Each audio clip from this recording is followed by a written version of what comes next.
É sempre bom estar com você aqui. Você é um dos nossos convidados neste canal. Seja bem-vindo, é uma honra ter você aqui. Olá, graça e paz a todos. Mais uma vez, uma grande alegria estar presente neste dia de hoje, neste canal, para falar desse assunto tão,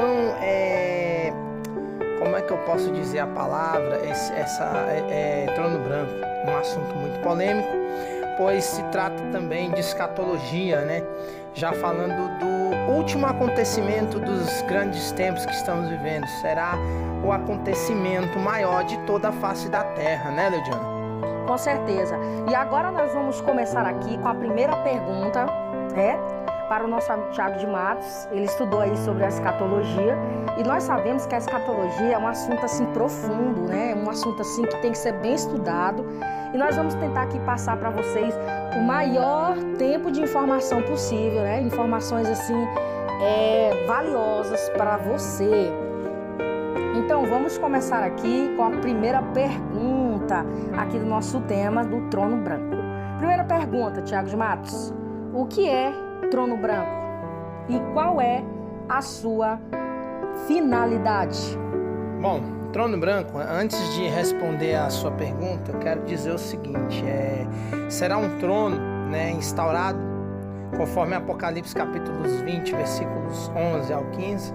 Será instaurado nos ares. A Bíblia não fala com exatidão se será nos ares. Por quê? Porque a Bíblia vai dizer o seguinte: ele será instaurado e com ele virá um juiz, e a glória deste trono será tão grande que cuja face fugirão os céus e a terra e não se achará lugar para eles. Então será um acontecimento, o maior acontecimento de toda a história. Por quê? Porque quando a gente fala de trono branco, a gente está falando do último julgamento de todos na face da terra.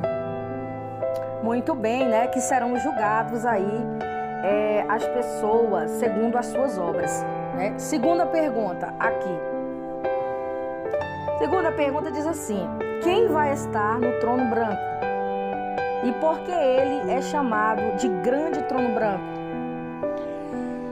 Leudiana, estarão no trono branco os grandes, os pequenos, as nações e os mortos. Quem são os grandes? Quem são os pequenos? E quem são os mortos? E quem são também as nações? Os grandes serão os anjos caídos, as potestades serão julgadas ali naquele trono branco. As nações serão os pequenos, os mortos e todos os ímpios e todos os pecadores, desde a geração de Caim até a última geração dos pecadores. Por que essas pessoas estarão lá para serem julgadas? Porque com certeza cometeram erros e não foram aprovados por Deus no tribunal de Cristo, que é um outro tribunal do qual falaremos em um outro vídeo, numa outra hora, né, Leudiana? Com certeza, e também, né, vai ser um momento histórico para toda a terra. Agora vamos para a terceira pergunta: quem será o juiz desse trono branco? E por que ele será o juiz? Bom, tá ficando claro que o juiz será Jesus. A princípio poderia ser o próprio Deus, mas talvez a transferência dessa responsabilidade para Jesus se dá pelo fato de que quando ele pisou na terra, ele viveu as mesmas coisas que nós seres humanos vivemos na terra atual. Porém, ele era e é o Filho de Deus e ele não pecou.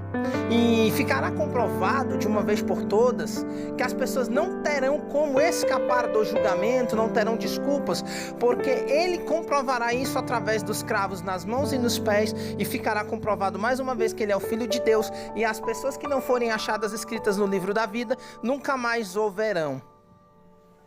Muito bem, boa resposta aí. Agora nós vamos para a quarta pergunta.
Amém? Amém. Então, Tiago de Matos, vai ser uma coisa mesmo assim, viu? Você aí que está ouvindo, você já está sendo informado do que vai acontecer aí no trono branco. Então, agora nós vamos para a sexta pergunta. A sexta pergunta diz o seguinte: qual a sentença do trono branco para os perdidos? E quem são os perdidos, Tiago de Matos? Bom, se eu não me engano, na pergunta número 2 ou na número 3, a gente falou um pouquinho sobre isso. Pecadores, desde a geração de Caim até a última geração dos pecadores. Todas as pessoas serão julgadas segundo suas obras. A Bíblia ela fala bem assim. Engraçado que a Bíblia fala também, se eu não me engano, no versículo 14 ou no versículo 13, que a morte e o inferno foram lançados dentro do lago de fogo. É interessante isso, né, Leodiana? Por que eles foram lançados dentro do lago de fogo? Porque o lago de fogo vai ser a sentença que eles vão receber pelos seus erros, pelos seus atos. E eles vão receber uma sentença. Qual é a sentença? Separação total de Deus, né? Condenação eterna, a morte eterna e também o fato de nunca mais ver a face de Deus ou a face de Jesus. E um tipo de julgamento que ficará muito marcado na história serão os das pessoas abortadas, porque terão o desprazer, não vou nem falar o prazer, o desprazer de verem seus filhos ali, lá, formado, bonitinho, direitinho. Porque não pense você, amigo, que você mãe que abortou, que não vai ter uma alma lá no céu, porque essa alma vai ser feita lá no céu. É uma vida, não é porque ela não chegou a existir que ela vai deixar de ser uma vida. Todas aquelas mães que não se arrependeram destes atos cruéis verão seus filhos lá no trono branco pela primeira e última vez. Verão também a face do Senhor Jesus pela primeira e última vez. Receberão as suas condenações eterna, separação total e a entrada no lago de fogo, porque será jogado no lago de fogo, principalmente porque no versículo 15 do livro de Apocalipse, capítulo 20, ele vai falar o quê? Aquele que não foi achado, inscrito no livro da vida, será lançado no lago de fogo, que esta é o quê? A segunda morte, a condenação eterna e a separação total de Deus. Exatamente isso. E o interessante também é lembrar aí que sempre nós estamos aqui. Novamente, repito, nós estamos aí, batendo na tecla. É preciso aceitar Jesus como Salvador, né? Para que o teu nome seja escrito neste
abençoando a sua vida em nome de Jesus Cristo. Soberano Deus e eterno Pai, gostaria de pedir ao Senhor que o Senhor venha fazer o teu querer e a tua vontade, que a obra feita aqui, Senhor, neste vídeo venha alcançar as pessoas de maneira positiva, não para comparecimento de trono branco, para julgamento eterno e separação total de Deus, mas sim para que venham alcançar a salvação e entender que precisamos todos do Senhor para sermos salvos para a honra e a glória do nome do Senhor. Pai, assim pedimos a sua proteção máxima, disponibilidade de anjos nos céus, para que estas pessoas sejam guardadas e ao ouvir esta palavra sejam alcançadas com o poder da tua palavra, com o poder do teu evangelho, e que venham entender também, Senhor, que precisamos sim da salvação e da graça salvadora de Jesus Cristo. Glória a Deus e aleluia, louvado seja o nome do Senhor. Amém. Amém, graças a Deus. Muito obrigada, Tiago de Matos, pela essa oração aí, por todos os ouvintes. Quero te agradecer em nome de Jesus. E nós vamos estar falando mais aí, outros vídeos aí pra frente. Então, meus amados, foi isso. O assunto de hoje foi o trono branco. Quero te dizer que Jesus te ama. E o que você queira ou não queira, esse trono branco, ele um dia vai acontecer. Todos nós compareceremos a este tribunal. Então, um grande abraço a todos. Fiquem na paz do Senhor Jesus. Até o próximo vídeo.